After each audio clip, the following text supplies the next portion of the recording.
কারণ মাজারে আপনি আস্তিক, নাস্তিক, হিন্দু, মুসলমান, বৌদ্ধ, খ্রিস্টান যে কেউ যেতে পারে।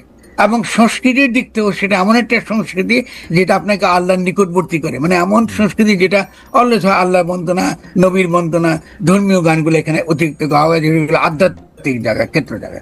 দেখা গেছে এই ইসলামী দলগুলো ইসলাম বলতে যেটা বোঝে, আর আমাদের সাধারণ মানুষ ইসলাম বলতে যেটা বুঝে, এর মধ্যে আকাশ এবং পাতার ব্যবধান রয়েছে। 2 নম্বর হলো ইসলামপন্থী দলগুলো এই যে যারা মাজারে যায়, বা যারা নামাজ কালাম পড়ে, বা যারা আপনার ইবাদত বন্দী করে, একই সঙ্গে যারা একটা সমাজে সকলের সঙ্গে সহাবস্থানের সঙ্গে থাকতে চায়, এই বৃহৎ জনগোষ্ঠীর সঙ্গ থেকে তারা কিন্তু বিচ্ছিন্ন। ফলে আমরা দেখেছি এটা প্রমাণিত হয়ে গেছে, তাদের কোনো অবস্থান আমরা কিন্তু দেখিনি। 2 নম্বর, আমরা দেখেছি তারা মুখে ইসলামপন্থী বলছে, কিন্তু তারা এখনো গাজায় ফিলিস্তিনিদের পক্ষে লড়াই করবার জন্য বাংলাদেশে একটা শক্তিশালী আন্দোলন করতে তারা চাইছে না। না চাইবার একটা বড় কারণ হলো এই, তারা সকলে চায় না মার্কিন যুক্তরাষ্ট্রে রুষ্ট করতে, কারণ তাদের ইচ্ছা আগের মতোই যে মার্কিন যুক্তরাষ্ট্রে তাদেরকে ক্ষমতায় বসাবে এবং আগামী দিনে তাদের ক্ষমতায় রাখতে সহায়তা করবে। ফলে ইসলামপন্থীরা আদৌ ইসলামপন্থী কিনা এটা তো তর্কের বিষয়। আপনি ইসলাম বলতে আপনি কি বুঝেন, আর আমরা সাধারণ মানুষ কি বুঝে, এটা তর্কের বিষয়। কিন্তু ফরাদ ভাই, মানে আপনি কিন্তু এই তর্ক বা এই যুক্তি প্রদর্শন জারি রেখেছেন, মানে আমার জ্ঞান বুদ্ধিমতে 30-35 বছরেরও বেশি একই কথা। কিন্তু আপনি কিন্তু যারা ইসলাম পন্থাটা নিয়ে যাদের আঁকড়ে আছেন তাদের আপনি খারিজ করে দিতেছেন না, তাদের বলতেছেন এটা তর্ক করতে হবে, কিন্তু তারা কিন্তু আপনাকে খারিজ করে দিচ্ছে, বলতেছে যে ইসলামের কোনো ভার্সন নাই, ইসলামের কোনো মানে এডিশন নাই, ইসলামের কোনো সুগার কোটেড কোনো রকম রূপ নাই, এবং যেইটা বই খাতায় নাই ওইটা ইসলাম না। এবং আপনি যেটা মাজার কেন্দ্রিক যেটার কথা বলতেছেন, এইটাতে মনে হয় আপনি সবচেয়ে বেশি সমালোচিত হইতেছেন মনে হয়। না, অসুবিধা নেই, আমি তো সমালোচিত হবই, কারণ আমি সাধারণ জনগোষ্ঠীর পক্ষে কথা বলি। আর তারা যে ইসলামের কথা বলে এটা আদৌ ইসলাম কিনা তার সাথে আলোচনার বিষয় হবে। ইসলামের বই খাতা কি? তারা কথা বলে দলিল, তো দলিল মানে কি? ইসলাম তো ওই আকারে এসছে, দলিল আকারে। হাদিস তো ইসলামে হাদিস আমি পড়বো অবশ্যই, কিন্তু হাদিস তো আমার জন্য বাধ্যতামূলক কিছু নেই। আর কোরআন তো নিজেকে কখনো আইনের বই বলে নাই। দাঁড়ান, আপনি তাদেরকে তো আমি যে প্রশ্ন করেছি সে প্রশ্ন উত্তর দিয়ে তো এটা শেষ হয়ে যায়। কোরআন তো নিজেকে কখনো আইনের বই বলে নাই। কোরআন বলছে হুদাল্লিল মুত্তাকিন, যারা সত্যিকার অর্থে আত্মসমর্পণকারী তাদের জন্য পরামর্শের বই কোরআন। তো তারা কোথায় আইন খুঁজেন কোরআনের মধ্যে? কোরআন তো এটা বলে নাই। আর শুধুমাত্র তাই না, ইসলাম আরো অনেক মহৎ। ইসলাম হচ্ছে উচ্চ স্তরের ধর্ম। এই ধর্মটা কি দাবি করে? যে মানুষ মাত্র আল্লাহ খলিফা, তাকে প্রতিনিধি আকারে দুনিয়া পাঠানো হয়েছে। তার মানে হচ্ছে তাকে আমি প্রজ্ঞা দিয়ে, বুদ্ধি দিয়ে, জ্ঞান দিয়ে পাঠিয়েছি দুনিয়ায়। আপনি যখন মায়ের পেট থেকে আসেন, আপনি কি বগলে কোরআন নিয়ে আসেন, নাকি প্রজ্ঞা নিয়ে আসেন, বুদ্ধি নিয়ে আসেন? এগুলো নিয়ে আপনি আসেন। আল্লাহ তো দিয়েছে আপনাকে সমস্ত কিছু। এই প্রজ্ঞা, বুদ্ধি, জ্ঞান নিয়ে তো আপনি কোরআন পড়বেন। তো আপনি যখন কোরআনকে আপনি ব্যবহার করেন মানুষের প্রজ্ঞা, বুদ্ধি, তার যে প্রেম, ভালোবাসা, এইসবের বিরুদ্ধে, বিপরীতে, এটা কি ইসলাম? আমি আপনার সাথে থিওলজিক্যাল তর্কে যাব না, কিন্তু আমি যদি আপনাকে বলি, আমার প্রশ্নটা যদি আমি শুধু বলি যে ব্যাপারটা হচ্ছে এরকম, যদি আপনি মানে আমাদের যারা এটা বলেন তারা বলেন যে প্রফেট হযরত মুহাম্মদ সাল্লাল্লাহু আলাইহি ওয়াসাল্লাম যখন মারা যান তখন তাকে প্রশ্ন করা হইলে বা তিনি অন্য প্রসঙ্গে নানাভাবে এটা বলতে চেষ্টা করছেন যে তোমাদের জন্য আমি এই গাইডলাইনটা আল্লাহ তোমাদেরকে আমার মাধ্যমে তোমাদেরকে দিয়ে গেছে, this is the complete guideline. আপনি বলেন না কি বলে, কি দিয়েছে আল্লাহ আমাদেরকে? এই যে গাইডলাইন, তুমি এটা কমপ্লিট এটা ফলো করতে পারো। আমি কেন বলতেছি, আমি কিন্তু আপনার কথা মানে আমি বুঝতে পারতেছি, কিন্তু ঘটনা হচ্ছে এক একজন যদি তার নিজস্ব প্রজ্ঞা দিয়া এক একভাবে এটা ব্যাখ্যা করতে পারে, তাহলে তো আর আমরা এক ময়দানে দাঁড়াতে পারবো না। ফরাদ, আমরা মিলবো কি শর্তে? না, অবশ্যই দাঁড়াতে পারবো। তাহলে ওয়েস্টার্ন সিভিলাইজেশন কি করে টিকে আছে? ঠিক আছে, এই লুথারান চার্চ, এই ক্যাথলিক, মানে ওরা যদি ধর্মের মধ্যে তো 100 বিভেদ। না, এটা তো আপনি একদম আমাকে উত্তর দিতে দেবেন। জি, আমি উত্তর দিবেটা হচ্ছে যে প্রথমত হলো যে 100 জনের তো তাদের ব্যক্তিগত ইচ্ছা অনিচ্ছা দ্বারা তারা ঠিক হবে না। আপনার মধ্যে যে বুদ্ধি আছে, যে প্রজ্ঞা আছে, যে তর্কের যে আপনার যে ক্ষমতা আছে, এর দ্বারাই তো সামষ্টিক অভিপ্রায়টা তৈরি হয়। আপনি যে সামষ্টিক অভিপ্রায় তো তর্ক ছাড়া তো হবে না। সামষ্টিকতা আলোচনা ছাড়া তো হবে না, গণতন্ত্র মানেই তো আলোচনা। তো আপনি এটাকে কেন অস্বীকার করছেন? আপনি গণতন্ত্র থেকে ফরহাদ ভাই, আপনি নিজেও এখানে দীর্ঘ সময় কাটাইছেন, এখানে তো 137টা ক্যাথলিক চার্চ, 137 এই লুথারেন, এই সেই, এবং তারা কিন্তু পরস্পরকে খুব ভালোবাসে, ব্যাপারটা এরকমও না। না, খুব ভালো না, কিন্তু তারা তো একটা রাষ্ট্র গঠনের ক্ষেত্রে তাদের তো একটা ঐক্যমত্য আছে। তাহলে আধুনিক রাষ্ট্র কোথায় গড়ে উঠলো? আধুনিক রাষ্ট্রতে গড়ে উঠছে খ্রিস্টানিটি থেকে। আধুনিক রাষ্ট্রতে খ্রিস্টান থিওলজিক্যাল স্টেট, এখানে সার্বভৌমত্বের ধারণা, তো আধুনিক রাষ্ট্রের যে সার্বভৌমত্বের ধারণা ওটা তো খ্রিস্টানি থেকে এসছে। ইসলামের তো রাষ্ট্রের সার্বভৌমত্বের কোনো ধারণাই নাই।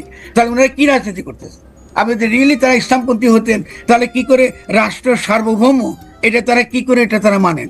আর তারা যে আল্লাহ সার্বভৌম বলেন তারা তারা রাষ্ট্রবিরোধী। তো তারা তো একটা অলরেডি একটা কন্ট্রাডিক্টরি পজিশনে গিয়ে রাজনীতি করছেন, এটা তো হবে না। আপনি যে জন্য ইসলাম হলো সবচেয়ে অগ্রসর একটা রাজনৈতিক ধর্ম, কারণ সত্যিকারের সঠিক রাজনৈতিক দিশা দেওয়ার জন্য ইসলাম আপনাকে যথেষ্ট পরিমাণ তার যে থিওলজিক্যাল প্রপোজিশন বলেন, ফিলোসফিক্যাল প্রপোজিশন বলেন, ইসলামের মধ্যে নিহিত রয়েছে, নবীর জীবনে নিহিত রয়েছে। নবী কি হীরা গুহায় বসে বসে সারা জীবন বন্দী করে কাটেছেন নাকি? তিনি কি যুদ্ধ করেন না? তিনি কি আপনার রাষ্ট্র প্রশাসন পরিচালনা করেন না? তার বিবিরা কি তার মসজিদের কোনায় ছিল না? আপনি মেয়েদেরকে মসজিদ থেকে বের করে দিচ্ছেন, মেয়েদের সম্পর্কে যেসব কথাবার্তা বলছেন, এটা কি নবীর চরিত্রের সঙ্গে যায়? আপনি ইসলামের সঙ্গে যায় এগুলো আপনি আরব ট্রাইবাল কতগুলো রিলিজিয়নকে আপনি নিয়ে আসে বলতেছেন এগুলো ইসলাম। এটা কিসের ইসলাম? আপনি তো হবে না। ইসলাম তো পরকালের জন্য আসে নাই। আপনি যখন মোনাজাত করেন তখনই তো আপনি বলেন কি রব্বানা আতিনা ফিদ দুনিয়া হাসানা, আপনি দুনিয়াকে একদম ভালো করেন। যারা ইহলোক বিরোধী, যারা ইহলৌকিকতা বিরোধী, তারা কখনোই নবীর উম্মত হতে পারে না। কারণ নবী ইহলৌকিক ধর্ম এনেছেন দুনিয়াতে খ্রিস্টানিটির বিপরীতে। এইখানে ইসলামের সঙ্গে খ্রিস্টানিটির বিরোধ, এইখানে ইসলামের সঙ্গে জুদাইজমের বিরোধ। আপনি যদি পরকাল নিয়ে আসেন, পরকালটা এনেছে খ্রিস্টানিটি, যে আপনি লর্ড যিশুর যে জগৎ, সে জগতে প্রবেশ না করলে আপনি মুক্তি পাবেন না। ইসলামে তো এগুলো নাই। আপনি এসব বাজে চিন্তা আমাদের সমাজে ছড়াচ্ছেন, অথচ আমাদের এখানে ইসলাম যারা প্রচার করেছেন তারা তো এগুলো কখনো বলে নাই। আপনারা আনেছেন কেন? পেট্রোডলার এগুলো এসেছে পেট্রোডলারের দ্বারা, পেট্রোডলারের দ্বারা। আপনি সৌদি রাজতন্ত্রের পক্ষে, আপনি বিভিন্ন রাজতন্ত্রের পক্ষে আপনি রাজনীতি করতে চান। আপনি তো ইসলাম নিয়ে রাজনীতি করতে চাইছেন না। ইসলাম নিয়ে রাজনীতি যদি করেন তাহলে অবশ্যই আমরা সকলে বসে বাংলাদেশে একটা ছোট করে এই প্রসঙ্গে একটা শেষ কথা, যে ফরহাদ ভাই আমাদের একজন দর্শক, ইনি আপনাকে প্রশ্ন করেছেন যে ওনার নাম সোহেল সাদি। ফরহাদ ভাই, আপনি এই উত্তরটা বেশি এটা লম্বা করেন না, খালি প্রশ্নটা আমি অন্য প্রসঙ্গে চলে গেলাম, প্রশ্নটা গুরুত্বপূর্ণ মনে হইলো বলে আপনার কাছে প্রশ্ন করতেছি। যে উনি প্রশ্ন করতেছেন যে তিনি যে ইসলামের কথা বলেন, অর্থাৎ আপনি যে ইসলামের কথা বলেন, সেই ইসলাম তিনি কার কাছ থেকে শিখেছেন? তার ইসলাম শেখার উৎস কি? আমার ইসলাম শিখা, আলহামদুলিল্লাহ, আমার ইসলাম শিখার উদ্দেশ্য হচ্ছে যে উৎস, মুহাম্মদের জীবন। উৎস ভাই, সোর্স। উৎস মানে উদ্দেশ্য, কোরআন তো একটাই, সোর্স। কোরআন তো একটাই, জি, কোরআন তো দুটো না। আচ্ছা, ফলে কোরআনকে আমি পড়তে পারবো না। আমি যদি কোরআনই পড়তে না পারি, কোরআনকে বোঝার যে ক্ষমতা, সে বোঝার ক্ষমতার জন্য যে আপনার মনের যে তৈরি করা, মনের যে যত্ন, যেটাকে আমরা আধ্যাত্মিকতা বলি, আধ্যাত্মিকতা সহজ মানে হলে মনের যত্ন করা। ফলে সেই কোরআনকে বোঝার জন্য মনের যে যত্ন, সেই যত্নটা আমি করি। সেই যত্নটা কি? অপরের প্রতি ভালোবাসা, অপরের প্রতি প্রেম। কেউ যদি আমার চেয়ে ভিন্ন কথা বলে, তার সঙ্গে কথা বলে, সুন্দরভাবে কথা বলে, এটা মীমাংসা করা। কিন্তু আপনি তো আমার উপর চাপিয়ে দিতে পারেন। আপনি যেমন এই আইনিও একমাত্র কোরআনে আছে, এটাই আল্লাহ বলছে। আপনি কথা আমাকে বলেন এটা আল্লাহ বলছে, এটা বলাইতে তো আপনি অলরেডি কুফরি করে ফেলছেন। আল্লাহ তো আপনাকে কিছু বলে নাই। আপনি যা বলছে তার নবীকে বলেছে, অর্থাৎ কোরআনে আছে। আপনি এবারে এরকম বুঝেছেন এটা বলতে পারেন। আমি তো বলি যে আমি কোরআন বলে যেটা বুঝেছি এটাই বলতেছি। আমি যে দাবি করছি না আমার ব্যাখ্যা একমাত্র ব্যাখ্যা। আপনি যুক্তির সঙ্গত আমাকে নাকচ করে দিন, আমি মেনে নেব। কিন্তু আচ্ছা, এইটা নিয়ে আসলে কথা বলা খুব ইন্ট্রিগিং। কিন্তু অনেকেই বলতেছেন যে এই বইটা আমরা পড়তে শুরু করছি আগে বিশ্বাস হয় না, যুক্তি দেওয়া বিবেচনাটা তো আমার পরের। আমি তো আগে এটাতে বিশ্বাস করবো, আমি এটা আমার প্রভুর নামে পড়বো, আমি এটাতে বিশ্বাস স্থাপন করবো। আচ্ছা, আমি এখন আপনাকে আরেকটা কথা বলি পরিষ্কার। ইসলামে বিশ্বাস বলে কোনো শব্দ নেই। ইসলামে আছে ইমান, ইমানের বিশ্বাস এক কথা না। শুনুন, এইভাবে যে শব্দার্থ বদলিয়ে দিয়ে আমরা পুরো ধর্মকে বদলাই ফেলে। বিশ্বাস আছে খ্রিস্টানিটি। আপনি যখনই বিশ্বাস বলবেন দেন ইউ আর এ খ্রিস্টান। আচ্ছা, ইসলামে বিশ্বাস বলে কিছু নেই। মানে ধরেন এক কথা না। না তাহলে এটা একটু আরেক লাইন একটু বলেন ফরহাদ ভাই, যখন এটা আলিফ লাম মিম যা জালিকাল কিতাবু রাইবা ওইটা যখন বলা হইতেছে তখন এটা আমাকে তার উপরে বিশ্বাস রাখতে বলা হচ্ছে না, মানে আপনি মানে সেমেন্টিক তর্কটা বাদ থাক না কেন, এটা ভিন্ন জিনিস। কোরআন নিজের সম্পর্কে বলতেছে জি আমি এখানে যা যা বলতেছি এটা মিথ্যা না, এটা তো বিশ্বাসের ব্যাপার না, এটা তো বিশ্বাসের ব্যাপার, কিচ্ছু নাই ওখানে। ও আমাকে এটার উপরে ওর কথার উপরে ও আমাকে আস্থা রাখতে বলতেছে, তো মানে এটাকে আমি কি না কোথায় এই শব্দের মধ্যে নাই তো, এই শব্দই নাই। আচ্ছা ঠিক আছে, মানে নো, আপনাকে কোরআনটা পাঠিয়েছে আল্লাহর ওহী হিসেবে, কোন দলিল আকারে না। ওকে, দলিল আকারে। 2 নাম্বার, আপনাকে সূরা বাকারায় পরিষ্কার বলছে আপনি প্রতিনিধি, আল্লাহর খলিফা, আপনি কোরআন বুঝবার সমস্ত ক্ষমতা আপনার আছে, আপনার কোনো তাফসীর তৃতীয় ব্যক্তি থেকে ব্যাখ্যা জানার তো দরকার নেই, আপনি পড়তে পারেন না। এখন আপনি আপনার বুদ্ধি প্রজ্ঞা সব বাদ দিয়ে, আমার মনে হয় যে বাংলাদেশের আলেমরা যারা আছেন, যাদেরকে আমরা বিভিন্ন শিক্ষা প্রতিষ্ঠানে শিক্ষকতা করতে দেখতেছি, তাদের অনেকেই আপনার সাথে এই জায়গাটায় বিরোধিতা করেন বা আপনার মতো, হ্যাঁ, কিন্তু আমরা একটু আগাই। আমরা এই যে রাষ্ট্র যাওয়ার পর আপনি যদি এই পর্যায়ে একটু খালি শেষ প্রসঙ্গে, ন্যায্যতা বা অবস্থানের প্রসঙ্গে, সেটা হচ্ছে সোশ্যাল মিডিয়া ইনফ্লুয়েন্সাররা যারা খুব মানে আমাদেরকে প্রভাবিত করতেছেন, তাদেরকে আপনি আসলে কীভাবে দেখেন? আমাদের দর্শকরা ডক্টর পিনাকি ভট্টাচার্যের কথা বলছেন জনাব ইলিয়াস হোসেনের কথা, তারা যেহেতু অনেক ইনফ্লুয়েন্সিয়াল, তাদের অবস্থানটা আপনি কীরকম-ভাবে দেখেন?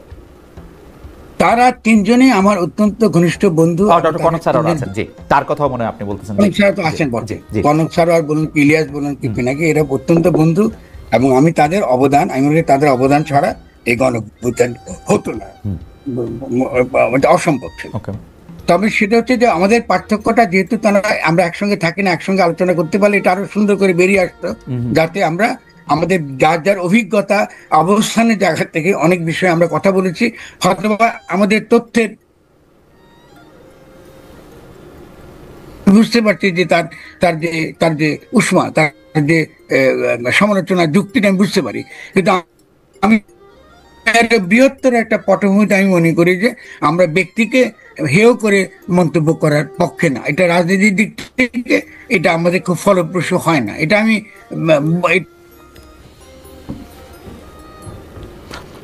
ফরহাদ ভাইয়ের কথা একটু কেটে কেটে আসছে, এটা কি সংযোগটার একটু প্রবলেম? আমরা ফরহাদ ভাই, এখন কি আপনি আমাকে শুনতে পাচ্ছেন? জি ফরহাদ ভাই বলেন।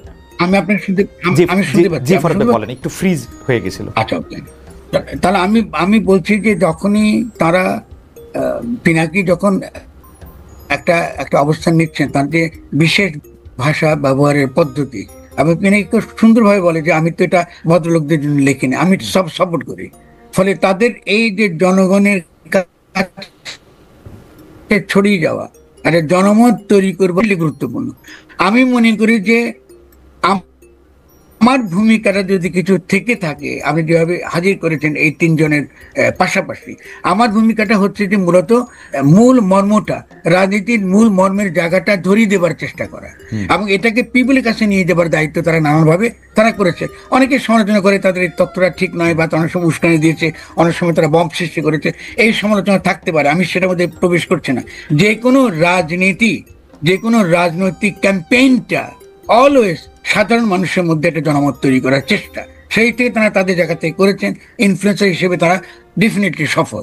আমি বলি যে এখন আমাদের কাজটা হচ্ছে যে আমরা একটা কম্প্রিহেন্সিভ একটা বাংলাদেশকে গঠন করবার জন্য একটা কম্প্রিহেন্সিভ, আমি পুরনো ভাষা ব্যবহার করছি, রণনীতি এবং রণকৌশল আমরা তৈরি করতে পারি কিনা, যাতে পিনাকি বলুন, কি ইলিয়াস বলুন, কি আমাদের কনক স্যার বলুন, এবং আমরা এখানে যারা আছি, আমরা মিলে একটা রণনীতি এবং রণকৌশল, একটা নীতি, আমরা কি চাই, আমরা নতুন রাষ্ট্র গঠন করতে চাই, সেই রাষ্ট্রের রূপটা কেমন হবে সেটা একটা আলোচনার ব্যাপার আছে। তারপরে আসবে কৌশলের প্রশ্ন, এটা আমরা কি করে বাস্তবায়িত। আমি এই জায়গায় যদি এইটা আমার দ্বিতীয় প্রসঙ্গ। আপনি মোটামুটি ভাবে সরকার প্রধান, সেনা প্রধান, বিএনপি, জামাত, এনসিপি, ইসলামী দলগুলো, আমাদের সোশ্যাল মিডিয়া ইনফ্লুয়েন্সারদের মধ্যে যেই 3 জনের কথা আপনি আলাদা আলাদা করে বললেন, তাদের সবার সম্পর্কে আপনি আপনার মন্তব্য দিয়েছেন, দর্শকরাও আপনাকে শুনেছেন।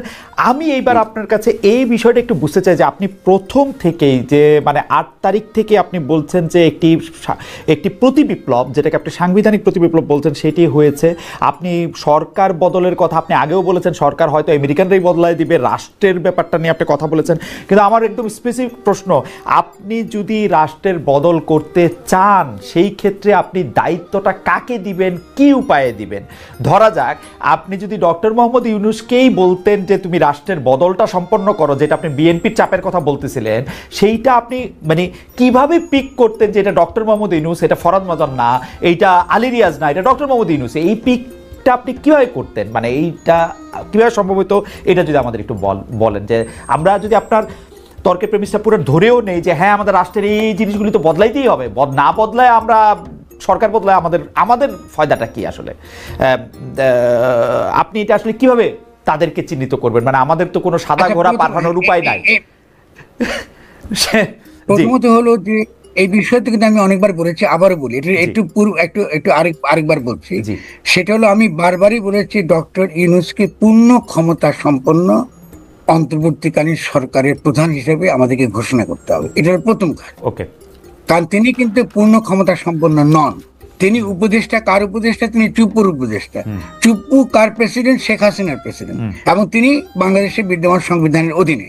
ফলে আমরা কি করেছি, আমরা একটা ঘোড়ায় চড়তে চাইছি যে ঘোড়ার 4 পা কাটা, এই ঘোড়া দৌড়াতে পারেনি। তো একই দিয়ে আমার কোনো লাভ হচ্ছে না। ফলে ডক্টর ইউনূসের দোষ আকার আমি দেখবো না, কারণ আমাদের যে অজ্ঞতা, রাষ্ট্র সম্পর্কে আমাদের যে মারাত্মক রকম চিন্তার অভাব, আমাদের বুদ্ধিবৃত্তিক পশ্চাৎপদতা, এই জন্য আমরা 5 তারিখে জনগণের হাতে একটা গাঠনিক ক্ষমতা আসা সত্ত্বেও জনগণ সেই গাঠনিক ক্ষমতাকে তারা ব্যবহার করতে পারলো না। তারা শেষ পর্যন্ত আবারও শেখ হাসিনা রাষ্ট্রটাকে তারা রেখে দিল। ফলে প্রথম কাজটা হচ্ছে ডক্টর ইউনূসকে পূর্ণ ক্ষমতা, এখন আমি মনে করি ডক্টর ফরহাদ ভাই, আমরা কিভাবে আপনি এটা করবেন সেইটা আমরা আলোচনা আসবো। আপনি কিভাবে তাকে সিলেক্ট করবেন এই আলোচনাটা যদি আমাকে আগে বলতেন। কারণ হ্যাঁ, কিভাবে সিলেক্ট করবেন, মানে ডক্টর ইউনূসকে কিভাবে সিলেক্ট করবেন, মানে পূর্ণ ক্ষমতা দিবেন, অর্ধেক ক্ষমতা দিবেন, সেটা আপনি পরে দিয়েন। সিলেকশন প্রক্রিয়াটা আপনি আমাকে একটু আগে বলেন। সিলেকশন প্রক্রিয়াতে তখন এটা তো হিস্টোরিক্যালি ঘটেছে খালেদ, এটাকে তো আন্ডু করার তো কোনো উপায় নেই।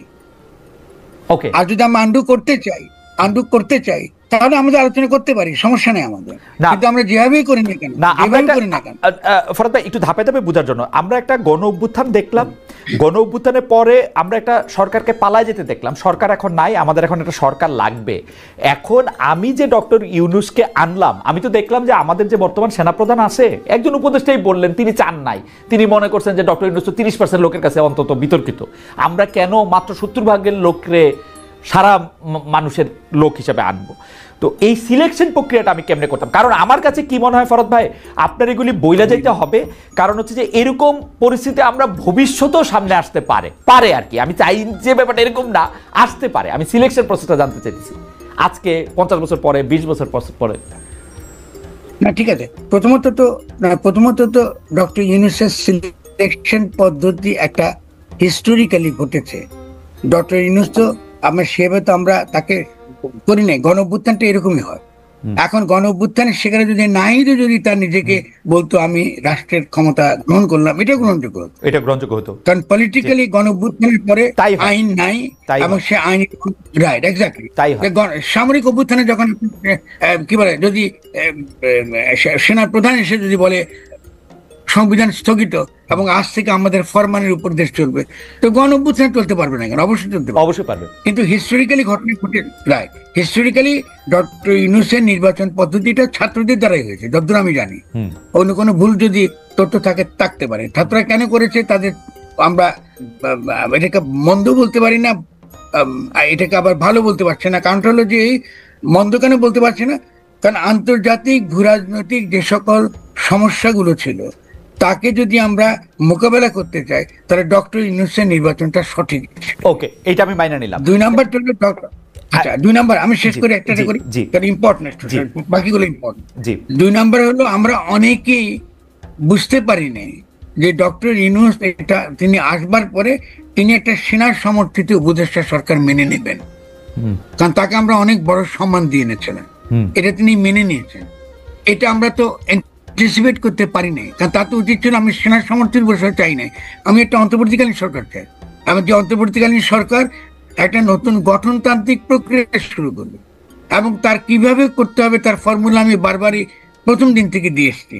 যে তিনি এসে বলবেন যে আমরা আজকে থেকে এই অন্তর্বর্তীকালীন সরকার ক্ষমতা গ্রহণ করেছে এবং বিদ্যমান যা আইন আছে সে আইন অনুসারে রাষ্ট্র চলবে। শুধুমাত্র যে সকল আইন আন্তর্জাতিক আইনের সঙ্গে সাংঘর্ষিক এগুলো বাতিল হয়ে যাবে, এবং আমাদের প্রথম এবং প্রধান কাজ হচ্ছে একটা নতুন গঠনতন্ত্র উপহার দেওয়া। এটা হবে তার প্রথম ঘোষণা। এবং এটা করে নিয়ে এসে তিনি বিভিন্ন রাজনৈতিক দলের সঙ্গে কথা বলবেন এবং তাদেরকেও আপনার ওই যে রিকনসিলিয়েশন এবং রিকনসিলিয়েশন কাউন্সিল গঠন করে তাদেরকে ক্ষমতা অন্তর্ভুক্ত করে নেবে। তো এই কাজগুলো বলার সত্ত্বেও আমরা পারি নাই।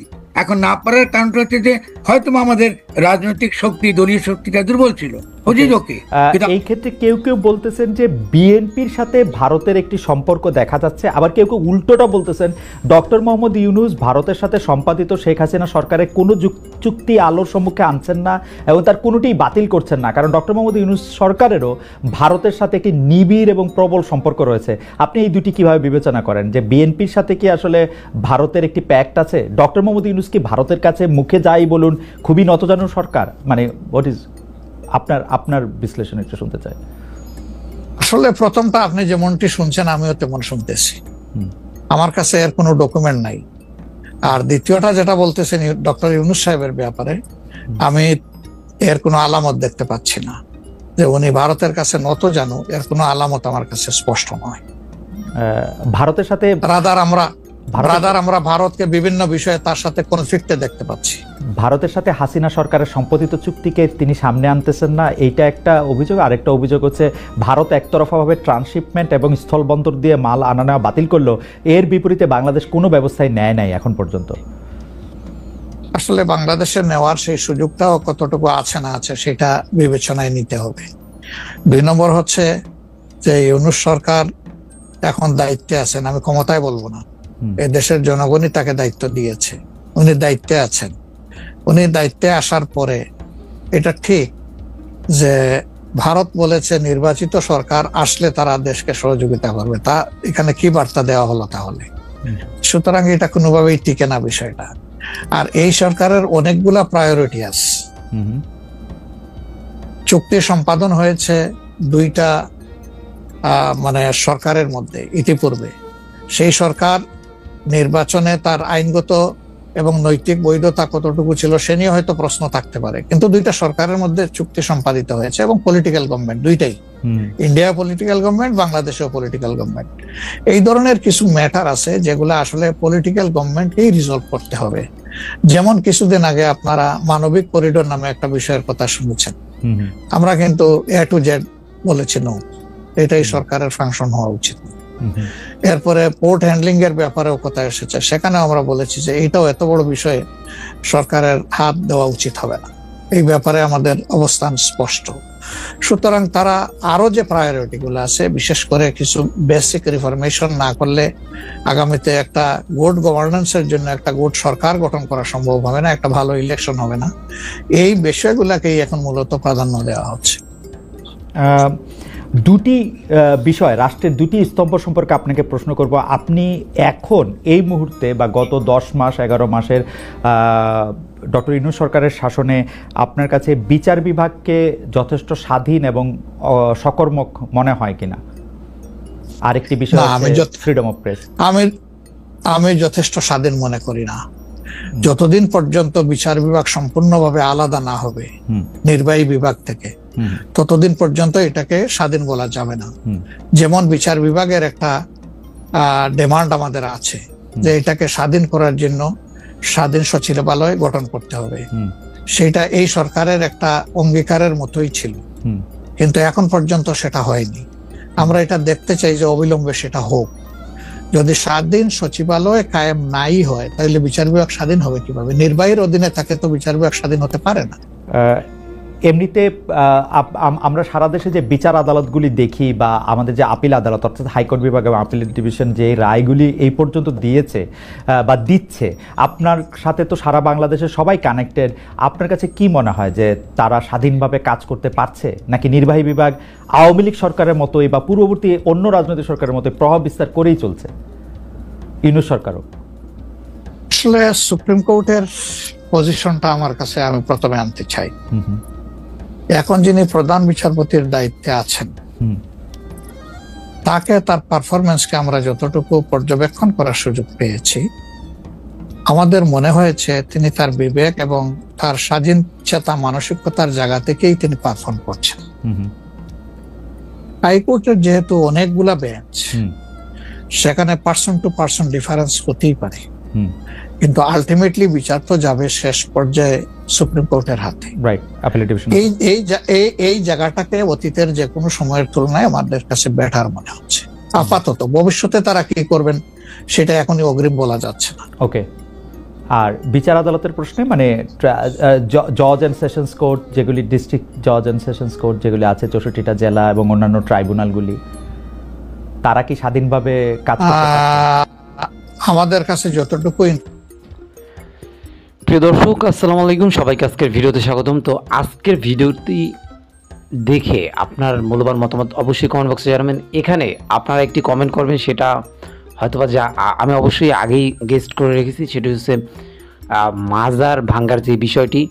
যখন মাজার ভাঙচুর হচ্ছিল, একদল মানুষ যখন গিয়ে মাজারের উপর হামলা করতেছিল, তখন কিন্তু ইসলামী অনেক দল তারা কিন্তু কোনো প্রকার কথা বলেনি। তারা বলতেছিলেন যে মাজার হারাম, এরকম কিছু। এখন কথা হচ্ছে মানুষের আবেগের জায়গাগুলোকে নষ্ট করা আসলেই ঠিক না, কারণ মাজারকে অনেকেই বিশ্বাস করে, অনেকেই মন থেকে ভালোবাসে, কিংবা তাদের সেখানে একটা আবেগ জড়িয়ে থাকে। আমি একটু সাপোজ উদাহরণ দিয়ে বুঝাই।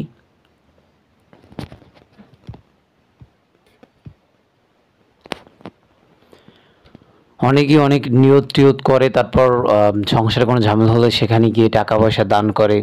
এই বিশ্বাস নিয়ে অনেকে মনে করেন মাজারে বিভিন্ন টাকা পয়সা দান করে, এরকম কিছু। এখন কথা হচ্ছে অনেকেই বিয়ের আগে এই মাজারে ঘুরতে যায়, তাদের মনের আশা পূরণ হবে, সেই জন্য ওই টাকা তারপর দড়ি টড়ি সেগুলো বেঁধে দিয়ে আসে, এরকম। তো এই জায়গাটা যখন ভাঙা হয়, এই ওনাদের আবেগে, এক কথায় বলা যায় যে আবেগে আঘাত লাগে। তো সেই পরিপ্রেক্ষিতে যখন তারা ওইটা ভাঙছে, তখন ইসলামী দলগুলো কিন্তু কথা বলে না, এরকম অভিযোগ কিন্তু উনি এখন করতেছে। প্রিয় দর্শক, আপনার মূল্যবান মতামত অবশ্যই কমেন্ট বক্সে জানাবেন, কারণ মাজার ভাঙচুর করছে, সেই ক্ষেত্রে দেখা যায় অনেকেই বলতেছেন যে আসলে এটা ঠিক কাজ করছে, কারণ ওখানে অনেক টাকা পয়সা তারা নেয় এবং সেই টাকা পয়সাগুলোকে তারা নেশাবানি করে, এমনকি তারা ব্যক্তিগত কাজে লাগায়, সেটা আল্লাহর রাস্তায় দান হয় না। এরকম মানুষ তো আল্লাহর রাস্তায় দান করে, কিন্তু তারা তো সেইটাকে আল্লাহর রাস্তায় কোনো মসজিদ কিংবা মাদ্রাসার ছাত্র, এতিম যারা লেখাপড়া করে, কোরআন হাদিস পড়ে, তাদের পিছনে খরচ করে না। এটাকে এই টাকাগুলোকে নিয়ে তারা অনেক সময় দেখা যায় বড় বড় বাড়ি, বিল্ডিং টিল্ডিং, তারপর তাদের ব্যবসা প্রতিষ্ঠান দাঁড় করে। তো সেই ক্ষেত্রে কিন্তু এটি একদমই সঠিক, মানে উচিত নয়। এই সব কাজকর্ম যারা করে তাদের জন্য এই মাজারগুলোর বদনাম হয়েছে। তো এই প্রত্যেকটি মাজারের পিছনে কিন্তু একজন আল্লাহর ওলি হয়তোবা ছিল, যে কারণে তার নামের উপরেই কিন্তু এইসব মাজার চালু হয়েছে। তো সেখানে কোনো না কোনো একদিন ভালো মানুষ অবশ্যই ছিল, কিন্তু সে মারা যাওয়ার পরে এইসব কাহিনী শুরু হয়েছে।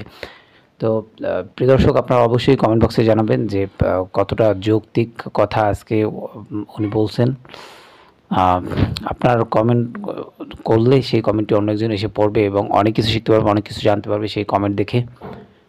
আজকের মতো এখানে শেষ করলাম, আবার দেখা হবে নতুন কোনো ভিডিওতে। সেই পর্যন্ত ভালো থাকবেন, সুস্থ থাকবেন। যারা এখনও এই চ্যানেলটিকে সাবস্ক্রাইব করেন, একটি সাবস্ক্রাইব করে দেবেন, যাতে করে পরবর্তী ভিডিও আপলোড করার সাথে সাথে আপনার কাছে একটি নোটিফিকেশন চলে যায়, আপনি সবার আগে এই ভিডিওটি দেখতে পারবেন। ভালো থাকবেন, সুস্থ থাকবেন, আল্লাহ হাফেজ।